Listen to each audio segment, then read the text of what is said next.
Shalom jemaat yang dikasihi Tuhan, selamat hari Minggu.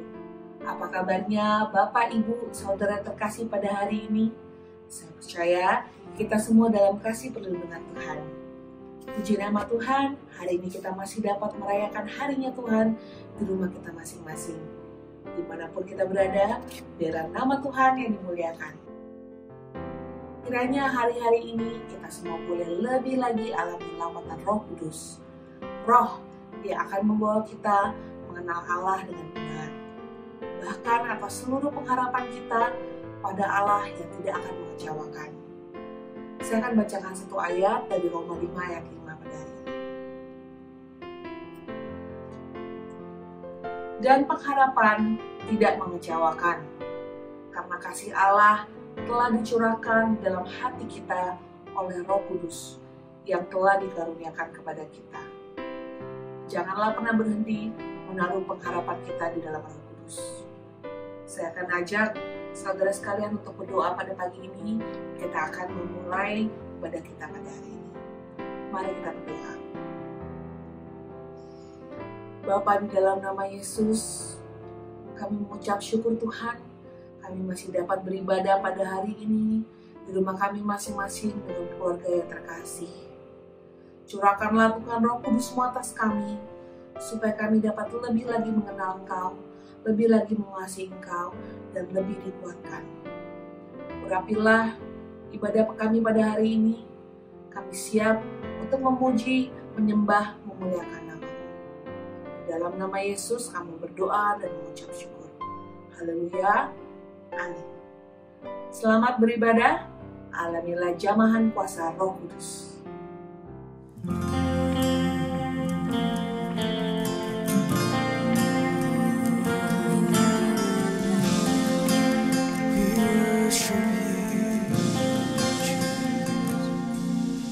Dia Yesus telah mati bagiku. Dia Tuhan selamatkan jiwaku. Bagi Dia pujianku tak dapat ku balas kasih-Nya. Dia angkatku jadi anak-Nya, beri damai di dalam hidupku. Bagi Dia sembahku, hanya Dia segalanya bagiku.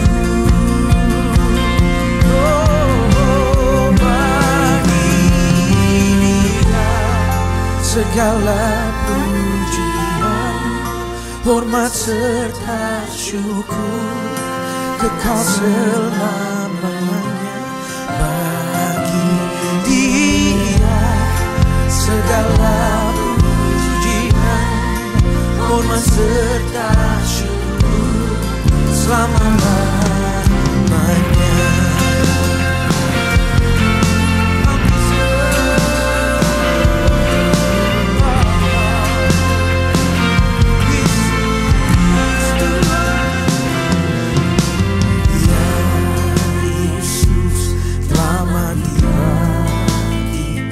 Dia Tuhan, selamatkan jiwa kami. Bagi Dia pujianku tak dapat ku balas kasih-Nya. Kau angkatku jadi anak-Mu, angkatku jadi anak.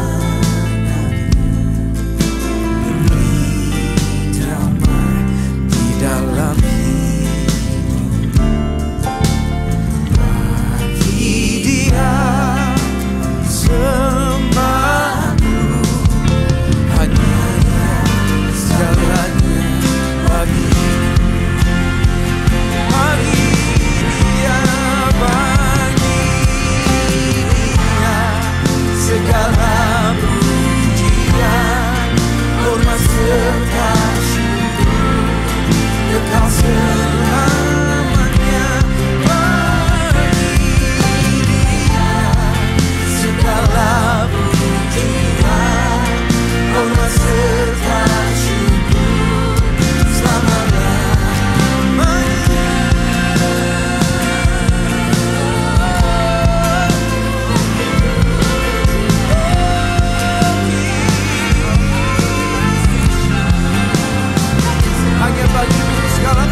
Dalam segala situasi yang ada, kami mau terus menyembah-Mu Tuhan.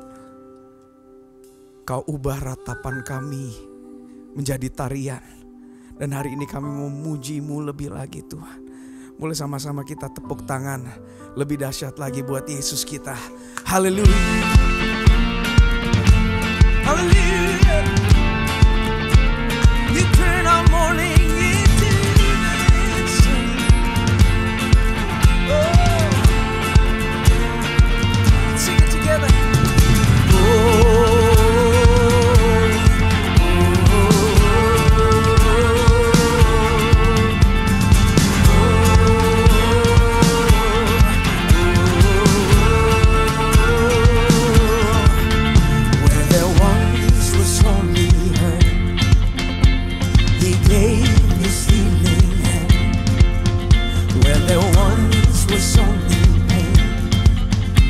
Brought comfort like a friend. Yes, I feel the sweetness of His love. He's in my darkness. I see the bright and morning sun as it ushers in the joyful gladness. You turn my morning into dancing again and lifted my sorrows. I can't stay silent. Yes, I must sing, for His joy has come. Woo! Hallelujah. Yeah.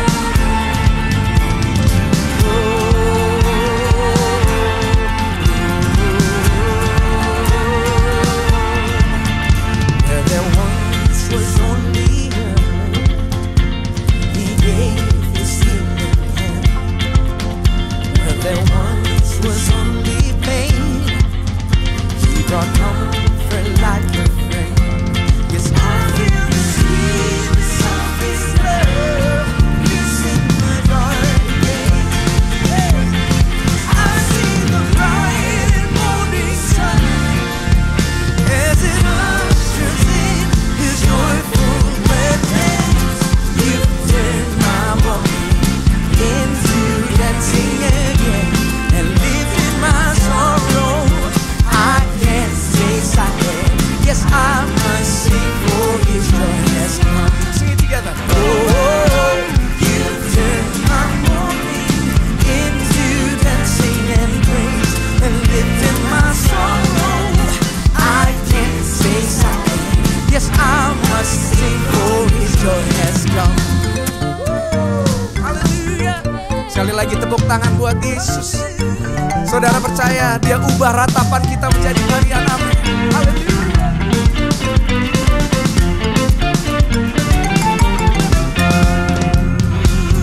Yes, I feel the sweetness of His love. He's in my darkness. Yes, I see the bright and morning sun as it ushers in His joyful glad together. You turn my morning into dancing again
terus menikmati hadirat-Mu Tuhan Yesus.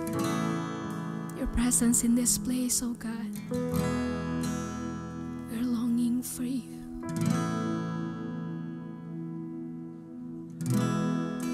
There's nothing worth more that could ever come close. Nothing can compare. You're a living hope. Sing Your presence, Lord. Your presence, Lord. I've tasted and seen. I've tasted and seen of the sweetest of love. When my heart becomes free and my shame is undone. Your presence, Lord. Your presence, Lord. Sing, Holy Spirit. Holy Spirit, You are welcome here. Come flood this place and fill the atmosphere. Your glory, God, is what our hearts long for. To be overcome by Your presence, Lord. Your presence, Lord. There's nothing worth more. There's nothing worth more that could ever come close. Nothing compares. You're a living hope in Your presence, Lord. Your presence, I've tasted and seen. I've tasted and seen of the sweetest of love. When my heart becomes free and the shame is undone. Your presence,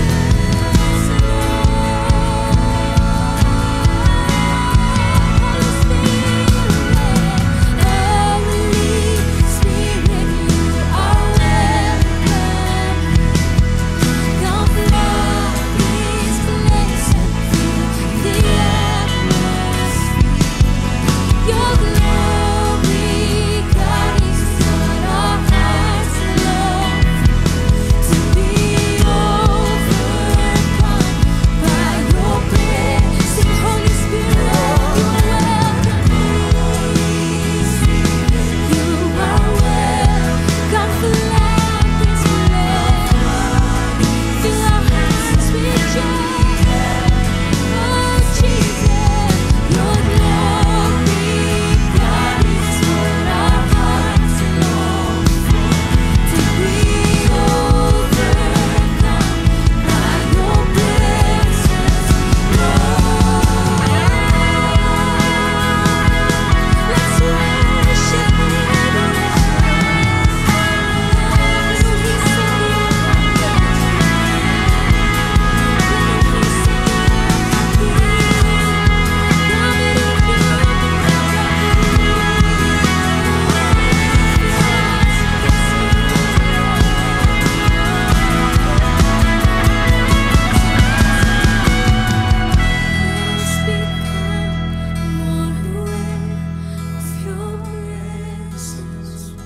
Let us experience the glory of Your goodness. Yes, Lord. Let us become more aware of Your presence.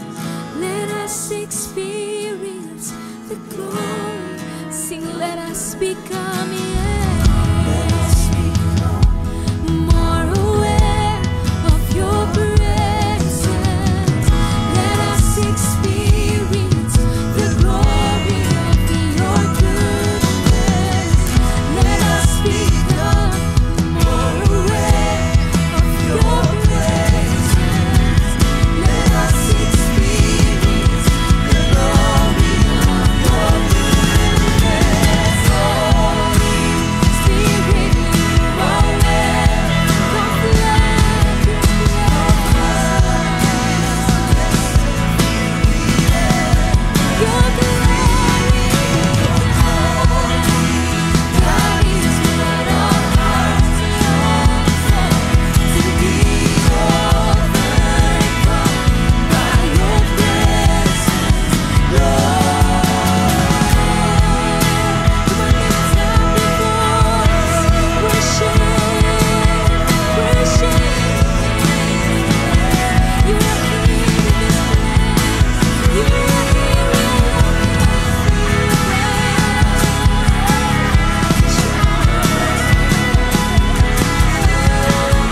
disembahkan.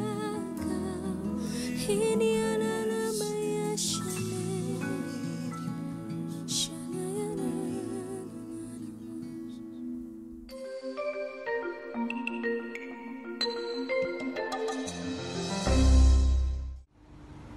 Shalom bangsa-bangsa, Shalom Indonesia. Mari saudara kita merendahkan diri di hadapan Tuhan dan kita bersatu di dalam doa. Kami mengucapkan syukur dan terima kasih ya Tuhan untuk hari yang baru yang Kau berikan bagi kami. Sehingga kami boleh dapat datang sebagaimana kami ada untuk membawa doa dan permohonan kami. Di bulan Pentakosta ini kami membawa bangsa-bangsa ke hadapan-Mu. Kami berdoa untuk kelawatan Roh Kudus turun atas setiap bangsa. Sehingga bangsa-bangsa boleh datang merendahkan diri di hadapan-Mu. Dan mengakui bahwa mereka membutuhkan Tuhan dan Juru Selamat. Khususnya di tengah situasi COVID-19 yang melanda seluruh dunia. Biarlah mata bangsa-bangsa boleh terbuka. Dan mereka boleh melihat ada Tuhan yang lebih besar daripada segala wabah penyakit, yaitu Tuhan yang menciptakan langit, bumi, dan segala isinya. Tuhan yang mengasihi setiap bangsa dan punya rancangan yang mulia atas bangsa-bangsa, sehingga setiap bangsa akan kembali kepada panggilannya yang semula. Demikian juga atas bangsa kami, bangsa Indonesia.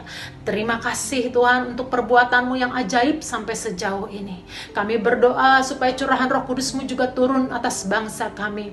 Seperti air menutupi lautan, demikian juga pengetahuan akan Tuhan, akan kemuliaan Tuhan turun atas bangsa kami. Atas pemimpin kami, Bapak Presiden Jokowi, Wakil Presiden Bapak Maruf Amin, seluruh jajaran pemerintahan dari pusat sampai daerah merasakan lawatan Tuhan. Tuhan yang memberikan hikmat kepada mereka serta bangsa kami Tuhan untuk menghadapi situasi yang tidak mudah ini, supaya kami tidak lemah tapi menjadi kuat dan punya pengharapan. Terima kasih Tuhan, sehingga terjadilah Amsal 23 ayat 18 bahwa masa depan bangsa Indonesia sungguh ada dan harapan bangsa Indonesia tidak akan hilang. Terima kasih Tuhan, biar semuanya ini hanya akan membawa kami kepada pengenalan akan Tuhan yang benar di dalam Yesus Kristus. Terima kasih Bapa. Diberkatilah bangsa Indonesia, diberkatilah pemerintahannya, diberkatilah ekonominya di dalam nama Tuhan Yesus. Amin. Lebih dahsyat daripada nama Yesus. Amin.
Kebesaran nama-Mu Tuhan.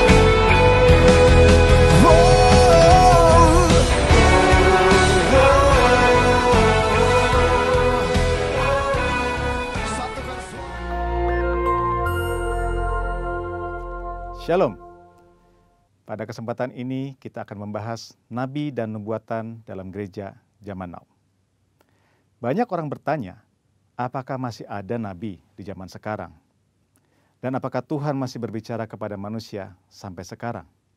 Jika iya, berarti Alkitab masih harus ditambah dengan nubuatan para nabi zaman sekarang.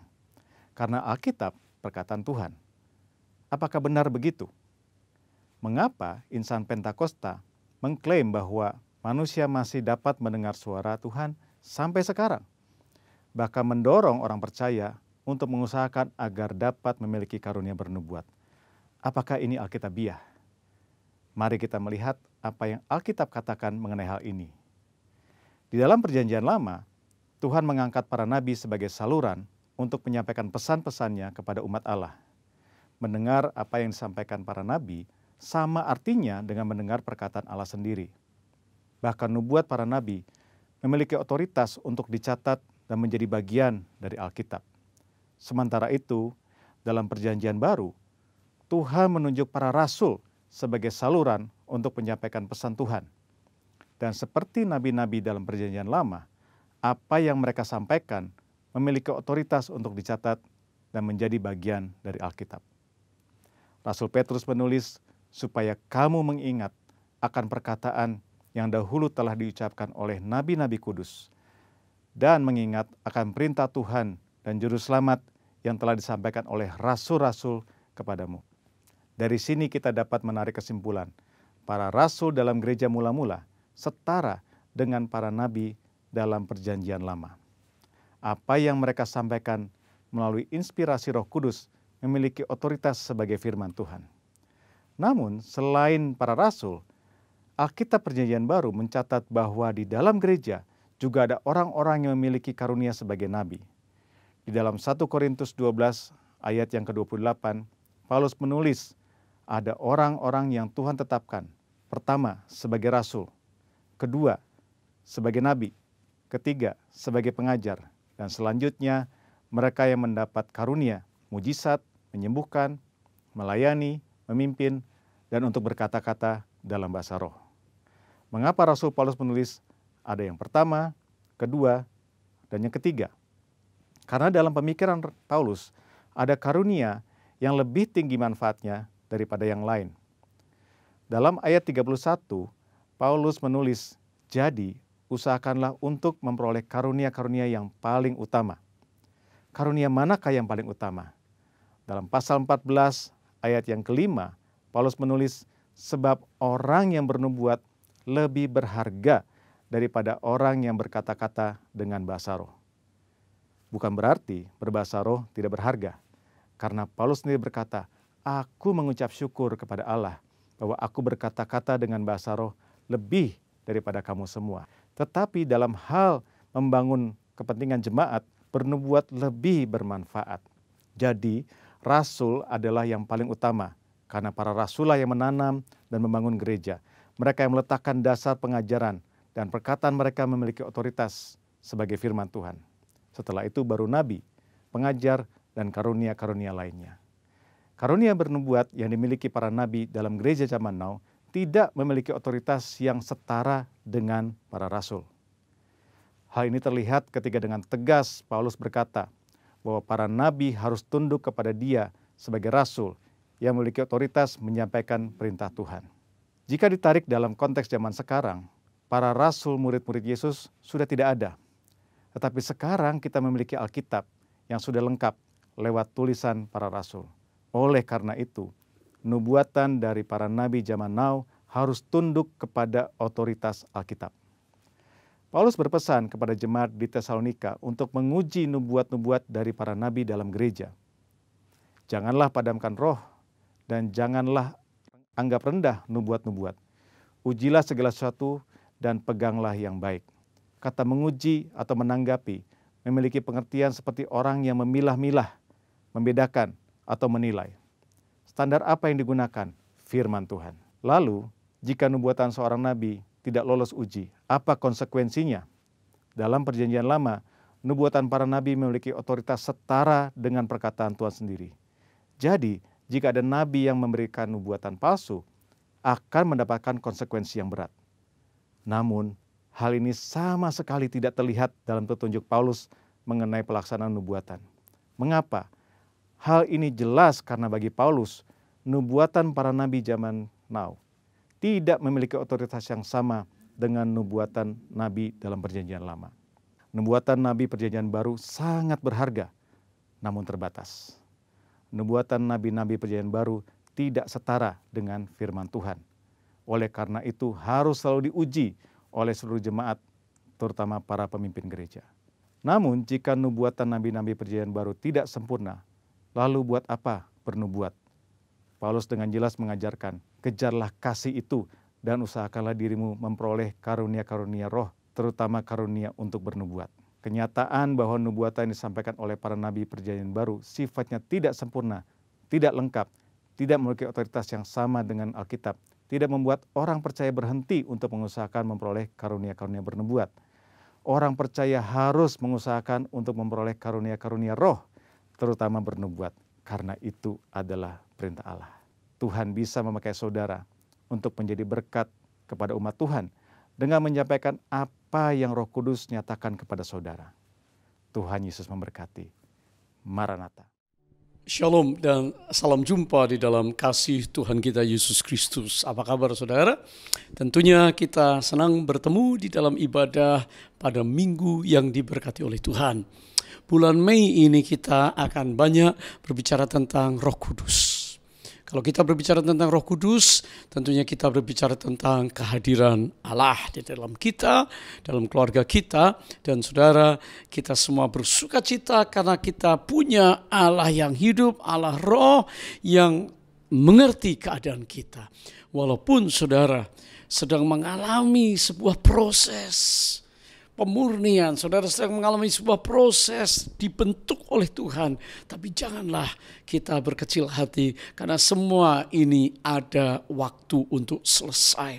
Masa yang berat COVID-19 ini pasti juga akan berakhir. Tetapi apakah kita naik kelas iman kita ataukah kita mundur? Saya berdoa kita semua akan naik dan lolos dan lulus dari ujian iman yang ada. Roh Kudus, Holy Spirit is not only for our enjoyment. Roh Kudus itu diberikan bukan untuk kita senang-senang, saudara. Bukan untuk kita bergembira ria, bukan untuk kita menikmati. Tetapi Roh Kudus jauh lebih dari itu. Dikatakan adalah kuasa Allah, the power of God. Kuasa Allah yang bekerja untuk saudara dan saya, for us. The power of God for us, the power of God in us, the power of God through us. Dan saya percaya dalam serial Roh Kudus di bulan Mei ini kita akan banyak belajar, banyak mengenal, banyak diurapi dan mengerti bagaimana melangkah ke depan karena Dia pasti menuntun kita. Haleluya. Saya mau berdoa. Bapa, terima kasih. Urapi kami supaya kami mengerti rahasia kekuatan dari Allah Roh Kudus. Dalam nama Yesus. Amin. Yielding to the Holy Spirit. Bergantung kepada Roh Kudus. Tema ini saya bawakan hari ini supaya kita semua bisa mengerti kepada siapa kita bergantung. Saudara, kita mau bergantung mengandalkan keuangan kita. Hari ini banyak orang yang mengalami terjadinya resesi, ekonomi, keuangan menjadi problem. Kesehatan, oh ya, mungkin secara fisik sehat, tetapi berapa banyak orang yang mengalami gangguan kesehatan mental. Gak kuat, depresi jiwanya. Yang dulu biasa di luar, yang dulu biasa bekerja, yang dulu biasa beraktivitas di luar, tiba-tiba masuk ke rumah, ke apartemen. Anak-anak juga mengalami problem. Sang ayah, sang ibu, single, semua juga mulai mengalami lama-lama sepertinya tekanan begitu berat. Nah sekarang kepada siapa kita mau bergantung?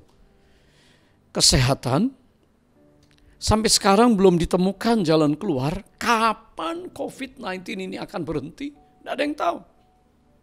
Bagaimana situasi ekonomi dunia tidak ada yang bisa memprediksi. Diprediksi semua menurun, resesi. Saudara, kita perlu bergantung kepada Roh Kudus. Dan tentunya saya ingin mengangkat 3 hal yang penting untuk kita ketahui tentang the power of Holy Spirit. Ya, supaya kita bisa bergantung sepenuhnya kepada kuasa Allah. Yang pertama, the power that changes us. Kuasa Roh Kudus yang mengubahkan kita. Change our past. Yang lama sudah berlalu, yang baru sedang datang. Itu ciptaan baru di dalam Kristus, saudara. 2 Korintus 5 ayat 17. Dan kita semua sudah menjadi ciptaan yang baru, new creation. Apakah kita tidak berani hari ini mengambil langkah iman, tidak berani mempercayai bahwa Allah sanggup mengubahkan keadaan dan mengubahkan hati kita, supaya kita yang dulu mengandalkan dunia, mengandalkan kepintaran kita, mengandalkan kita, Ini problem, problem. Sekarang kita berubah mengandalkan Tuhan, mengandalkan Roh Kudus. Saudara, kita adalah orang-orang yang berbahagia kalau kita mengerti tentang pekerjaan dan kuasa Roh Kudus. Roh Kudus yang diberikan, yang dijanjikan oleh Yesus sebelum dia naik ke surga. Dikatakan di dalam Yohanes pasal 16 ayat yang ke-8. Yang pertama, Roh Kudus adalah Roh Allah sendiri yang akan menginsafkan dunia akan dosa, kebenaran dan penghakiman. Dan kalau ia datang, ia akan menginsafkan dunia akan dosa, kebenaran dan penghakiman. Tidak ada orang yang bisa menyelesaikan masalah dosa. Siapapun manusia sehebat apapun tidak dapat menyelesaikan urusan dosa dirinya, masa lalunya, keturunannya, dan dia selamat tanpa pertolongan daripada Kristus melalui Roh Kudus yang menginsafkan kita akan siapa kita di luar Kristus. Orang berdosa, upah dosa itu maut, kematian. Tapi syukur kepada Allah, dalam Kristus kita diinsafkan oleh Roh Kudus. Bahwa kita ini dulu berdosa dan kita mulai repent, bertobat, berbalik dan mengenal dan menerima kasih karunia dari Allah. Roh Kudus menginsafkan kita akan dosa, akan kebenaran. Karena banyak nggak benar. Dunia nggak benar, manusia nggak benar. Cara hidup manusia sudah nggak benar hari-hari ini. Dosa bertumpuk, nggak beda dengan zaman Sodom Gomora, nggak beda dengan zaman Babel, nggak beda dengan zaman itu Niniwe, saudara. Dan Allah sebetulnya melihat itu, tapi karena kasih Allah yang besar, unending love, nggak berkesudahan, unconditional, nggak bersyarat kasih Allah untuk kita yang sudah percaya. Dikatakan Roh Kudus diberikan kepada kita kuasa Allah ini untuk insafkan kita akan dosa. Kita nggak mampu, tapi Dia mampu. Akan kebenaran supaya kita nggak sesat jalannya. Kita nggak bingung. Kita nggak berjalan di jalan yang lebar yang menuju neraka, tapi jalan sempit. Tapi itu kebenaran. Ada aniaya, tapi itu kebenaran. Saudara, dan dikatakan menginsafkan dunia akan dosa, kebenaran, dan penghakiman. Allah itu kasih, oh iya. Panjang sabar, murah hati, oh yes. Tapi Allah itu adil, jangan lupa. Ada penghakiman untuk orang yang bersalah dan tidak pernah mau bertobat, tidak mau kembali ke jalan yang benar. Maka akan ada hari penghakiman. Untuk orang fasik, orang yang nggak mau bertobat, orang yang keras hati, ada penghakiman. Roh Kudus diberikan untuk itu.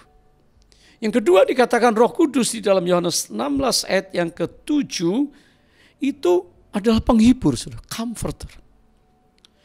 Hari ini banyak orang galau.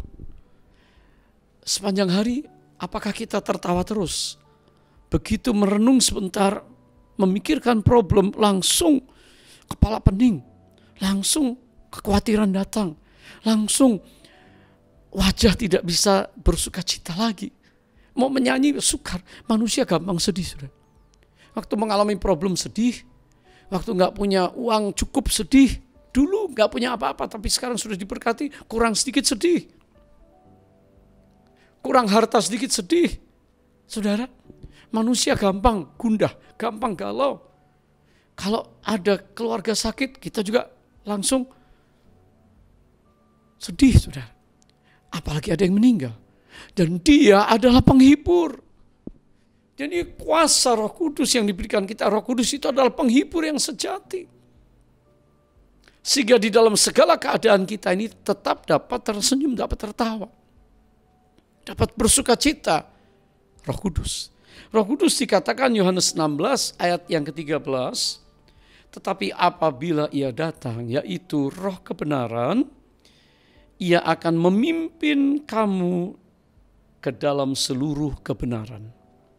Sebab Ia tidak akan berkata-kata dari dirinya sendiri, Tetapi segala sesuatu yang didengarnya itulah yang akan dikatakannya, dan ia akan memberitahukan kepadamu hal-hal yang akan datang dari Yesus dan dari Bapa. Saudara, ini keesaan Allah yang esa. Jadi Roh Kudus di sini semua ditulis nyanya itu huruf besar. Dia akan memimpin, menuntun kita. Kalau kita nggak dituntun oleh Roh Kudus, maka kita ini dituntun oleh keinginan kita, dituntun oleh apa yang kita mau, dan manusia nggak ada habisnya, nggak ada puasnya. Roh Kudus akan menuntun di dalam seluruh kebenaran, jalan yang benar, bisnis yang benar, keluarga yang benar, bergaul yang benar, ya, membangun sesuatu yang benar, melayani yang benar, saudara. Dan dikatakan dia akan berfirman, dan apa yang dikatakan oleh Kristus, firman Allah, dia akan disampaikan kepada kita. Dia akan menyampaikan suara. Saudara, hari ini kita mau dengar suara Tuhan, supaya kita berjalan di dalam kebenaran. Kalau saudara hanya mendengar suara teologi saudara, suara hati saudara, tanpa firman Allah yang benar, tanpa Roh Kudus yang menuntun kita di dalam kebenaran yang mutlak, maka kita bisa salah menginterpretasi, salah menerima, salah mendengar. Dan itulah peran Roh Kudus untuk menolong kita hari ini. Dia adalah penolong, dia adalah penghibur, dia insafkan kita, dan dia menuntun, memimpin kita di dalam seluruh kebenaran. Haleluya, kita bersuka cita. Saudara, Roh Kudus adalah meterai untuk keselamatan kita. Efesus 1 ayat 13 dikatakan itu seperti zil, meterai resmi kita, saudara. Ya, jadi Roh Kudus itu juga di dalam Efesus 1 ayat 13-14 dikatakan jaminan. Saya baca untuk saudara. Di dalam dia, kamu juga, karena kamu telah mendengar firman kebenaran, yaitu Injil keselamatanmu, di dalam dia kamu juga, ketika kamu percaya, dimeteraikan dengan Roh Kudus. Jadi sekali lagi, waktu saudara terima Yesus, buka hati katakan, Jesus, aku orang berdosa, terima engkau saudara, itu dimeteraikan oleh Roh Kudus. Ya, dan Roh Kudus itu adalah jaminan bagian kita sampai kita memperoleh seluruhnya, yaitu penebusan yang menjadikan kita milik Allah untuk kemuliaannya. Hari ini ternyata kita itu dimeteraikan dan Roh Kudus jaminannya, saudara, sampai kita mengalami kepenuhan, penebusan, dan kita ini ternyata milik Kristus. Saudara, senang sekali. Now I belong to Jesus. Jesus belongs to me. Ya, bukan untuk sementara, tapi buat selamanya. Saudara, hari ini kita tuh milik Yesus. Kalau kita milik Yesus, apa yang kita khawatirkan? Apa yang kita takutkan? Apa yang membuat kita galau hari ini? Memang kita manusia hari ini sedang mengalami problem. Problem ekonomi bukan cuma kita, saudara dan saya, tetapi pemerintah negara juga problem. Di mana-mana seluruh dunia, lebih 200 bangsa. Saudara, jadi sekarang hari ini kita adalah ciptaan baru. Kita milik Yesus dan dia pasti care, dia pasti peduli untuk menolong kita. Kuasanya akan bekerja. Nah, di masa COVID-19 ini, adakah di antara saudara yang berkata, oh, saya tidak mengalami problem apapun. Saya dengar, saya lihat, banyak kesaksian, banyak orang yang sudah putus asa, saudara. Banyak orang yang cekcok di rumah. Banyak orang yang diam-diaman. 24 jam sehari, 8 jam tidur. Dulu, sebelum masa COVID ini, pagi hari suami istri, anak-anak 1-2 jam, pergi masing-masing ke kantor, ke sekolah. Seorang istri lebih rileks.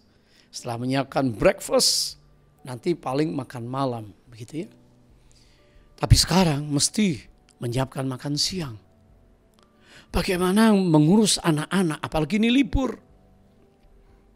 Bagaimana mensupport suami yang mungkin hari ini juga gelisah, galau, stres. Mungkin dia diam, gak bisa ngomong. Tapi bisakah kita hari ini menjadi istri yang bijaksana? Sesuai Amsal 31, perlu dibuktikan. Sudah belajar banyak. Apakah bisa menjadi wanita bijaksana? Menolong anak-anaknya, menjadi sahabat buat anak-anak. Kalau tidak, anak-anak akan kesepian. Anak-anak gak bisa main-main. Anak-anak punya waktu belajar di rumah, tapi waktu libur, anak-anak ingin free time. Semua mereka berteriak, kita punya minta me time. Saudara, kumpul satu rumah, satu kamar, terus menerus. Terjadi kebosanan. Suami dulu juga sibuk urusan bisnis, sekarang di rumah dia harus juga perhatikan anak. Dia juga harus bantu urusan istri di rumah. Kalau ada orang kerja, syukur. Kalau nggak ada. Saudara, semua menjadi tiba-tiba schedule-nya jadi padat. Kalau tidak di-manage dengan baik, maka akan terjadi banyak konflik. Suami berkata, jangan ganggu saya, ini urusan kantor. Work from home. Saya ngerti. Tapi mari kita menjadi pria-pria, suami yang bertanggung jawab. Hari ini yang ambil alih, ambil kendali. Supaya suasana rumah kita kendalikan dengan damai sejahtera. Karena suami adalah kepala seperti Kristus bagi jemaat. Artinya suamilah yang harus membangun suasana, memberikan rasa aman kepada keluarga. Kalau tidak, maka urusan-urusan persoalan akan timbul. Saudara, hari-hari ini minimal kita lihat ada beberapa hal ya yang dapat mengganggu hubungan relationship antara suami, istri, dan anak. Yang pertama itu selfishness. Harusnya selfless. Sangat saya. Kalau kita semua mau dilayani, tidak ada yang sempurna. Hal-hal kecil jadi masalah. Yang mengontrol kita bukanlah damai sejahtera dari Roh Kudus, tetapi kita yang mengontrol. Akhirnya, saudara, keributan terjadi. Istri, suami, anak-anak, saudara, semua nggak kerasan. Berapa lama persoalan ini akan ada, saudara? Padahal Alkitab berkata dengan jelas di dalam Filipi pasal 2 ayat yang ketiga, dengan tidak mencari kepentingan sendiri atau puji-pujian yang sia-sia, sebaiknya hendaklah dengan rendah hati yang seorang menganggap yang lain lebih utama daripada dirinya sendiri. Waktu kita bisa mendahulukan orang lain, layani istrimu, layani suamimu, layani anak-anak. Anak-anak yang sudah mulai besar, coba layani, bantu orang tua. Itu luar biasa. Saudara, mengurangi konflik yang terjadi. Berapa banyak hari-hari ini kita mendengar persiapan orang-orang mau bercerai. Di China, COVID sudah, tapi yang file for divorce saya dengar begitu besar angkanya. Di Amerika, di Eropa, di Asia, di Australia. Yang dulunya gak ketemu, sekarang tiap hari ketemu. Ternyata kalau ada yang dibawa dari sebelum nikah, belum dibereskan. Hal-hal yang hide tersembunyi, belum pernah dibereskan oleh counselor. Tidak pernah diterangi firman Allah, tidak pernah dibebaskan dari ikatan masa lalu. Muncul semua. Akibatnya apa, saudara? Keributan. Dan saudara, kalau masing-masing minta waktu sendiri-sendiri, dan hari ini semua orang mungkin tidak lagi bikin dosa di luar-luar. Ya, klub malam, dunia malam, semua pergaulan malam, pergaulan bebas, semua gak ada lagi. Tetapi gadget, anak-anak, saudara, apakah Anda suami atau istri sama? Kalau kita mengentertain mata kita, terus addicted untuk sesuatu yang berbahaya, saudara, maka seseorang akan mulai terikat, dan ini bahaya untuk seksual immorality, terjadi imoralitas.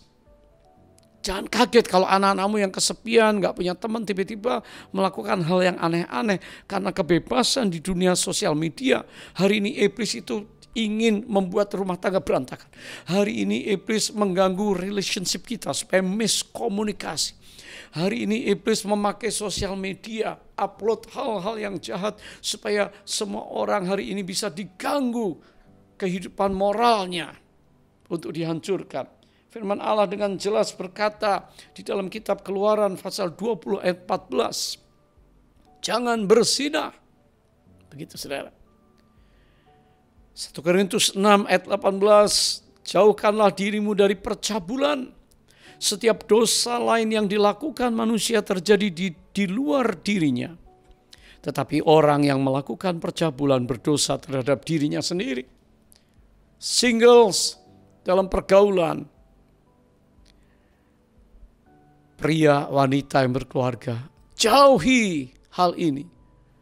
Hari-hari ini minta tolong Roh Kudus, tolong saudara.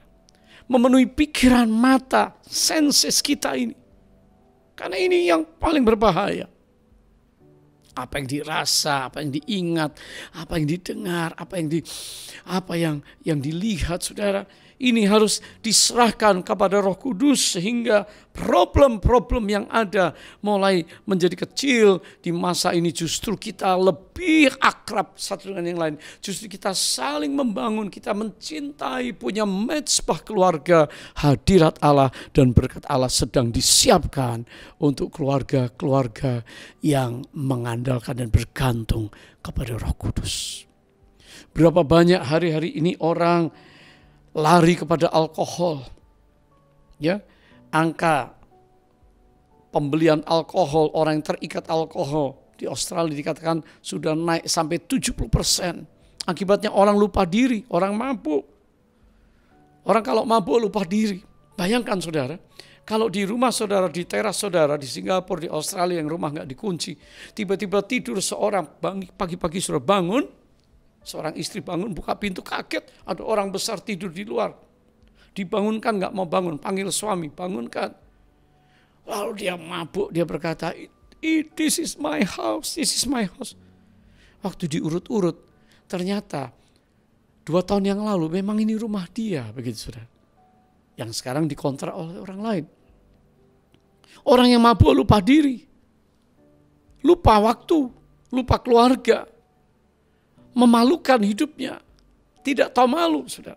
Alkitab berkata di dalam Efesus pasal 5 ayat 18, karena Efesus pasal 5 ini bicara tentang suami, hai suami, istri, hai istri, anak-anak, hai anak-anak, hai hamba, hai tuan. Dan sekarang pada tiap pribadi dikatakan, dan janganlah kamu mabuk oleh anggur, karena anggur menimbulkan hawa nafsu, tetapi hendaklah kamu penuh dengan Roh. Wow. Sebagai orang percaya yang menjadi milik Kristus, biarlah kita penuh dengan Roh Kudus. Supaya kita tadi tidak mabuk, supaya kita tidak dikuasai oleh pikiran yang kotor, pornografi, adultery, perzinahan. Gak puas dengan istri, gak puas dengan suami yang ada, ekspektasi terlalu tinggi. Saudara, karena gangguan sosial media, anak-anak tiba-tiba menjauhi orang tua. Hari ini saudara bisa set time together, makan sama-sama, doa sama-sama, pagi bangun sama-sama. Sehingga apa? Mezbah keluarga dibangun dan Allah melihat, menilik, dan Allah disenangkan dengan hal itu. Perkara yang pertama, Roh Kudus, kuasa Allah untuk mengubahkan hidup kita. Yang the past is the past, dan Tuhan akan berikan the future, masa depan yang penuh harapan. Haleluya. Perkara yang kedua, the power that fill us. Kuasa Roh Kudus yang memenuhi hidup kita. Ini penting saudara.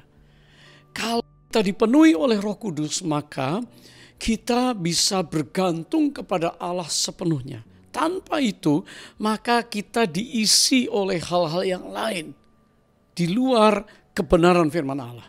Saudara, ayat firman Tuhan berkata pada waktu Yesus sebelum dia naik ke surga, dia berpesan kepada murid-muridnya supaya mereka itu serius untuk menantikan janji Bapa. Dikatakan begini, Lukas pasal yang ke-24 ayat yang ke-49. Dan aku akan mengirim kepadamu apa yang dijanjikan Bapakku. Tetapi kamu harus tinggal di dalam kota ini sampai kamu diperlengkapi dengan kekuasaan dari tempat tinggi. Kamu harus tinggal di Yerusalem, di kota ini, sampai kamu diperlengkapi dengan kekuasaan dari tempat maha tinggi. Kita bicara tentang the mighty power of God. Supaya murid-murid dipenuhi dan diperlengkapi untuk mereka bertahan nantinya terhadap aniaya. Mereka bertahan terhadap badai hidup. Mereka juga bertahan terhadap serangan apapun juga. Tapi mereka juga dengan kuasa itu mereka diperlengkapi untuk siap diutus nantinya. Saudara yang dikasihi Tuhan, hari ini bisakah kita menanti-nantikan Roh Kudus memenuhi saudara yang belum pernah punya pengalaman dengan Roh Kudus?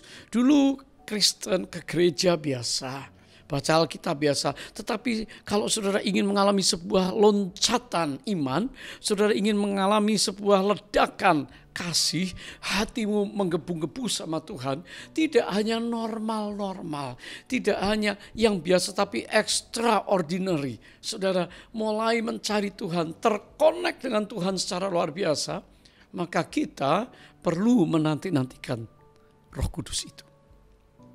Bagaimana kisah yang luar biasa yang dikisahkan selama 100 tahun kebangunan rohani, revival yang ada, yang disebut sebagai Moravian Revival, Moravia, kebangunan rohani Moravia. Ya, itu dikatakan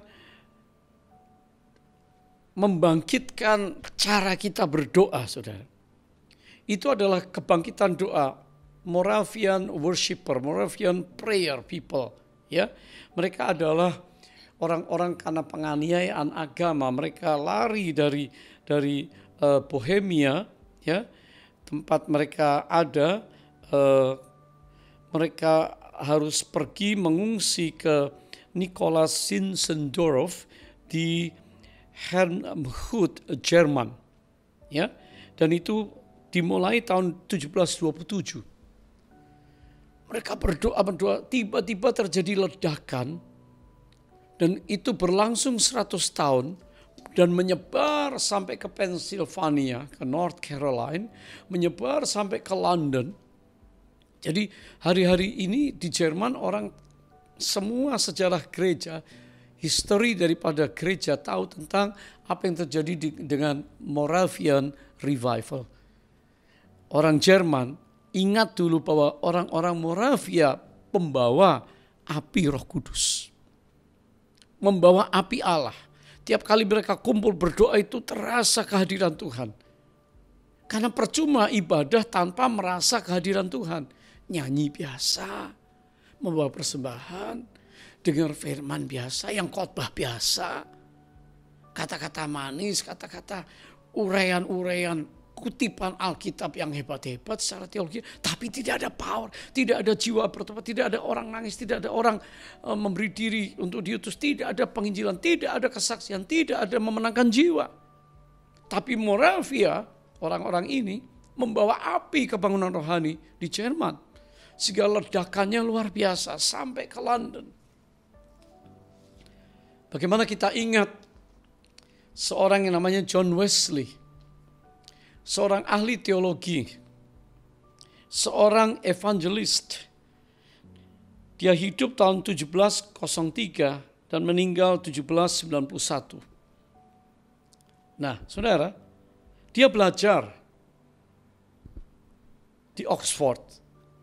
Dia menjadi pengajar Alkitab yang hebat, tapi dia merasa tidak pernah berhasil, stagnan. Muridnya itu-itu aja. nggak lihat perkembangan yang hebat.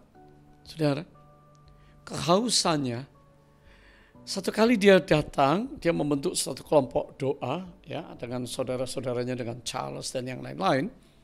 Lalu mereka pergi ke kelompok worshiper Moravia gitu yang sudah masuk ke London. Di situ dia bersaksi, John Wesley dalam kesaksiannya kalau sudah baca, dikatakan, my heart, saudara, strongly warmed, ya, hatinya terbakar. Pasti karena api Roh Kudus yang ada di dalam pertemuan kelompok pelayanan Moravia yang ada di London. Sejak hari itu, sejak saat hatinya terbakar, tentunya oleh api Roh Kudus, dikatakan strongly warmed. Ada api yang menyala. Orang-orang Moravia ini orang-orang menantikan Roh Kudus seperti para murid nanti di kamar loteng. Akhirnya Tuhan turun datang memenuhi mereka. Dan api itu dibawa oleh orang-orang Moravia di dalam kebangunan rohani yang terjadi di bangsa-bangsa barat. Sampai John Wesley yang akhirnya adalah pendiri Metodis, ya, dia membuat Methodism, dikatakan dia bapak Methodism, saudara, dari Church of England, ya, dia belajar luar biasa dulunya secara detail, ngajar luar biasa, tetapi tidak mengalami getaran api Roh Kudus. Dan pada waktu dia ada di London, di situ dia terbakar hatinya. Saya yakin itu yang membuat pelayanan dia sukses, saudara. Menanam gereja, menginjil di London, di Europe, dan di seluruh Amerika. Methodism. Saudara, John Wesley. Kita percaya tentu ada api Roh Kudus yang membakar hati kita juga. Ada nyanyian berkata, api Roh Kudus bakar hatiku. Ya. Dengan roh Pentakosta yang menyala. Saudara, rugi gereja kita, jemaat hari-hari ini. Kalau kita tidak mengalami Roh Kudus, saudara rugi. Di rumah, kalau kita hanya liturgi, kita hanya baca firman, saudara tidak pernah mendapat pencerahan, tidak pernah mendapat impartasi, tidak pernah mendapat kuasa Roh Kudus bekerja, memenuhi, memperlengkapi kita, maka perkataan khotbah kita pun, sharing kita, kesaksian kita, biasa-biasa. Bahkan kita membatasi pekerjaan Roh Kudus. Saya katakan kita harus berubah. Karena Roh Kudus kuasa itu mengubah kita. Karena kalau dia memenuhi kita, maka kita pasti menjadi orang yang diurapi oleh Allah.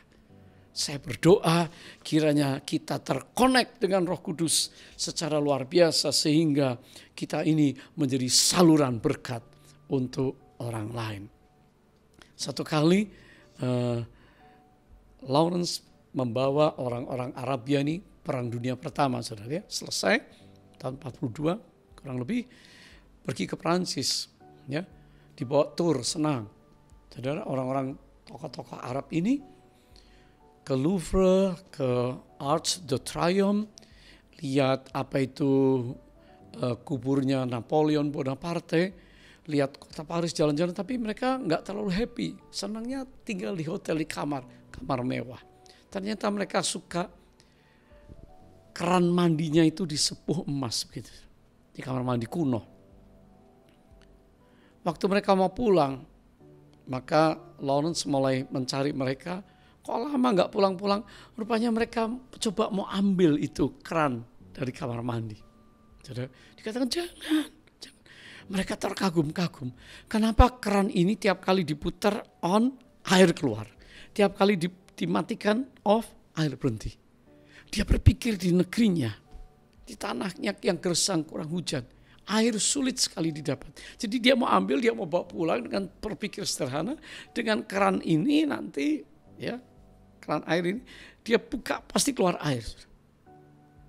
Saudara, itulah orang Kristen. Seringkali kita berpikir begitu gampang, ya. On off. Saudara, yang penting ada saluran air. Ada pipanya, ada channel of blessing-nya. Kalau nggak itu, nggak ada keran walaupun sebagus apapun itu nggak bisa dipakai apa-apa. Yang penting ada saluran, ada air yang mengalir. Kalau Roh Kudus ada pada kita setiap saat, setiap hari, maka di saat susah, sepertinya terkunci, sudah buka itu. Roh Kudus adalah kuasa Allah yang menghidupkan roh saudara, menghidupkan iman saudara, menghidupkan pengharapan saudara, menghidupkan kasih saudara sehingga engkau bertahan. Apapun yang kita hadapi hari ini, kita bertahan. Perkara yang ketiga, Roh Kudus, kuasa Allah yang menolong kita untuk melayani. The power of God to serve God's people. To serve God and serve God's people. Untuk melayani Allah dan melayani sesama kita. Roma 12, ya, ayat yang terkenal. Roma 12 ayat 11. Janganlah hendaknya kerajinanmu kendor. Biarlah rohmu menyala-nyala dan layanilah Tuhan. Jangan kendor kerajinan kita.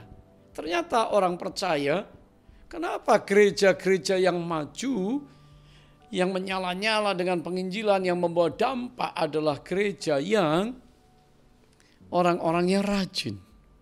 Rajin dalam persekutuan doa, rajin di dalam pembacaan Alkitab, belajar, rajin di dalam melayani, rajin menginjil, rajin bersaksi, rajin. Dan di masa COVID ini pun saya melihat ada orang-orang yang rajin. Dari awal saya katakan gereja kita harus menjadi a praying church, gereja yang berdoa. Lihat saudara, apakah saudara rajin berdoa berpuasa? Tiap Sabtu kita diminta doa puasa. Ini sudah kita lakukan puluhan tahun. Sehingga pada waktu masa sulit datang kita pun berkumpul doa puasa. Hari ini dengan Zoom doa puasa. Menara doa. Saudara, bukan hanya para wanita yang menjadi tiang doa melakukan Zoom doa, tapi yang profesional Zoom doa.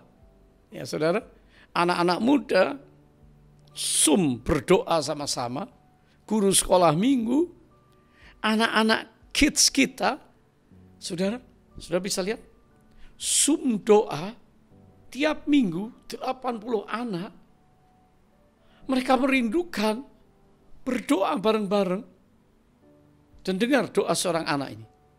Tuhan Yesus, biarlah berkati kakak-kakak dan lindungi mereka juga supaya mereka bisa tetap sehat ya Tuhan Yesus.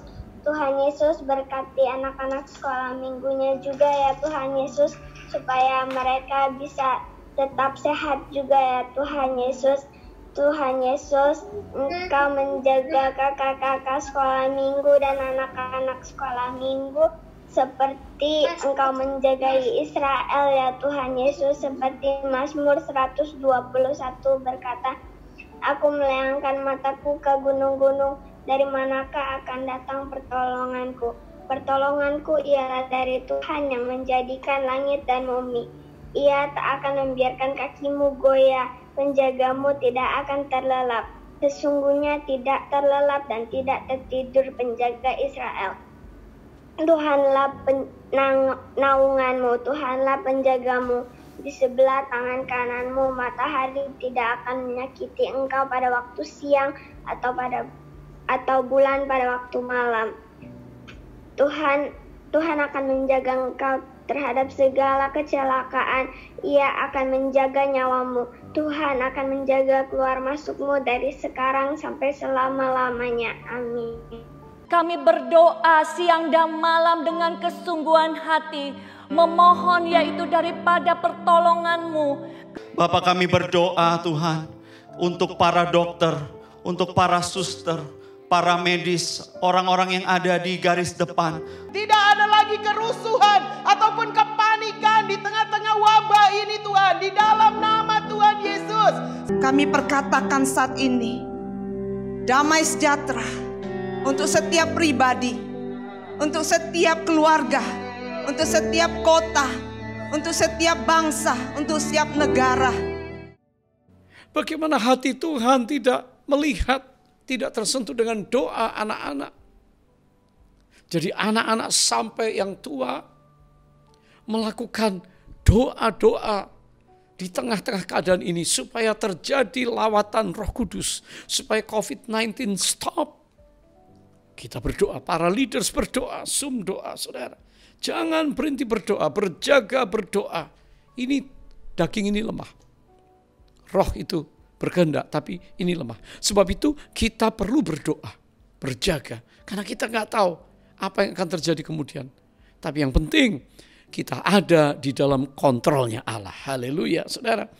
Bukan hanya Zoom untuk berdoa, praying church, tetapi kita sebagai keluarga yang mau tumbuh, family church, cool, community of love. Saudara lihat Zoom, community of love, fellowship, koinonia, saling menopang, saling mendoakan, saling membagi firman, memberi counseling, memberikan jalan keluar, memberikan arahan. Wah, Zoom di kelompok ada berapa wilayah, ya.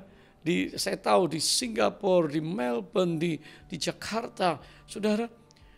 Kul ini, sel group ini, tua, muda, besar, kecil, Filipina, kelompok tenaga kerja Indonesia, sahabat bahasa Inggris, semua melakukan di tengah COVID-19. Bagaimana kalau kita tidak punya kul? Kita tercerai-berai, lonely. Tapi puji Tuhan, gereja adalah keluarga Allah, family. Dan di sini kita dibangun sama-sama, saudara. Gereja adalah gereja yang melayani. Jangan kendor, rohmu menyala-nyala. Melayani, pelayanan kebajikan. Didasari oleh firman Tuhan, kita diajar kom 100, kom 200, tetap jalan Zoom call. Ya, komnya semua dipanggil untuk bikin Zoom, belajar sama-sama. Dan Tuhan hadir, saudara. Guru-guru pengajar firman dengan karunia mengajar, Tuhan kirim untuk menguatkan saudara. Dan juga pelayanan kebajikan, pelayanan untuk masyarakat. Di tengah COVID ini berapa banyak bantuan kita berikan, baik untuk hamba Tuhan yang sedang mengalami kesulitan, orang-orang Kristen yang mengalami kesulitan ekonominya dan tidak bisa makan menjadi miskin, kita juga membantu, saudara juga menabur. Dan para bantuan dikerahkan menolong mereka yang perlu alat-alat kesehatan dan lain sebagainya. Saya percaya inilah masa-masa tuaian jiwa-jiwa. Layani Tuhan, layani jiwa-jiwa. Maka saudara akan mendapat upah di surga. Haleluya. Dan di bumi saya percaya perkenanan Tuhan turun atas kita. Kita sedang bergantung kepada Roh Kudus. Dan seluruh pelayanan kita diurapi dan dipakai oleh Allah. Tuhan memberkati kita semuanya. Amin. Baik saudara yang dikasihi Tuhan, mari kita datang kepada Tuhan. Mari kita minta Roh Kudus untuk datang membaharui kita. Supaya manusia lama kita sisihkan. Karena Dia akan membaharui kita. Dia akan memenuhi saudara. He will fill you with the power. Dia akan juga mengurapi kita, menolong kita untuk bisa melayani keluarga kita, melayani di tempat pekerjaan kita, melayani pekerjaan Tuhan dan gerejanya, melayani bangsa-bangsa. Kita minta Tuhan menolong kita. Angkat tangan saudara. Bapa yang baik, saat ini kami minta kuasa-Mu tercurah. Kalau selama ini kami bergantung kepada kepintaran, kepada kekuatan, kepada hikmat manusia, sekarang kami katakan kami merendahkan diri. Kami mau bergantung kepada Engkau, kepada kuasa-Mu yang ajaib, kuasa-Mu yang nyata, kuasa-Mu yang sanggup mengubahkan kami. Sekarang Tuhan, ampuni kami bawa keluarga kami, hidup kami saat ini. Tolong kami Tuhan, baharui kami, jamah kami. Roh Kudus sekarang penuhi kami.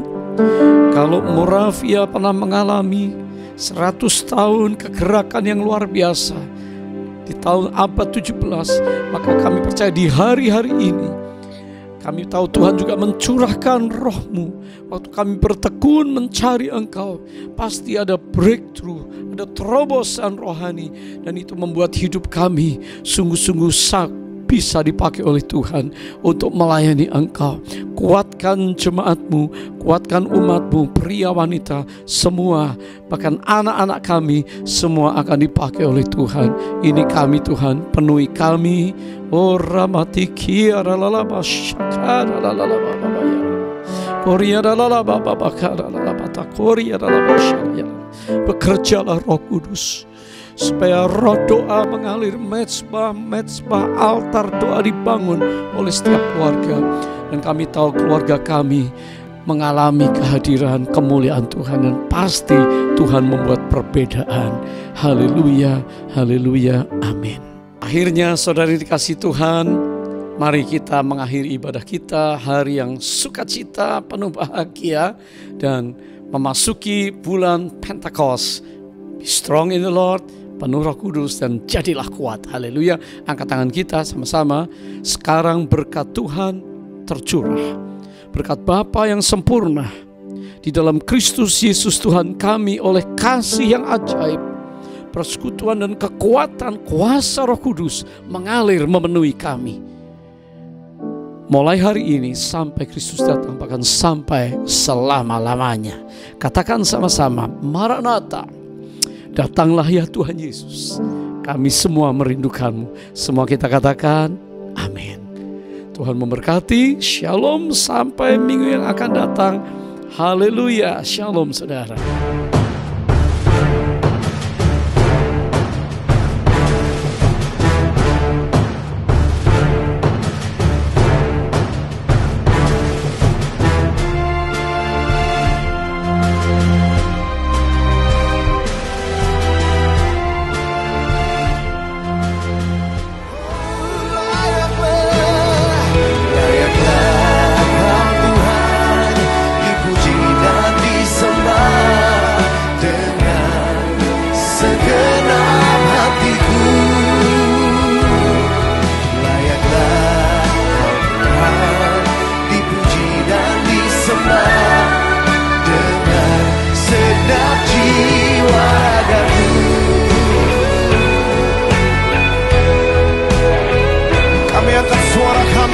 Kebesaran nama-Mu Tuhan.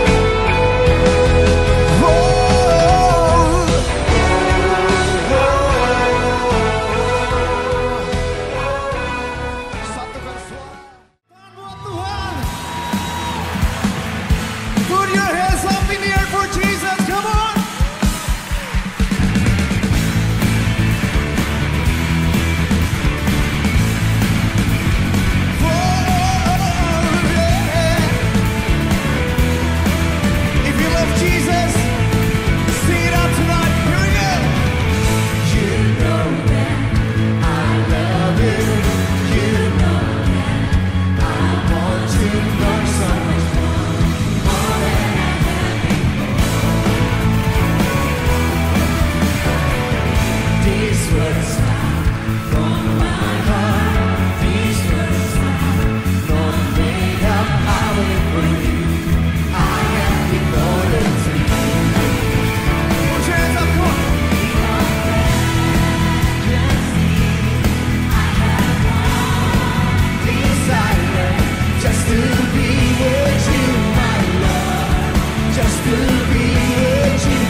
so much more.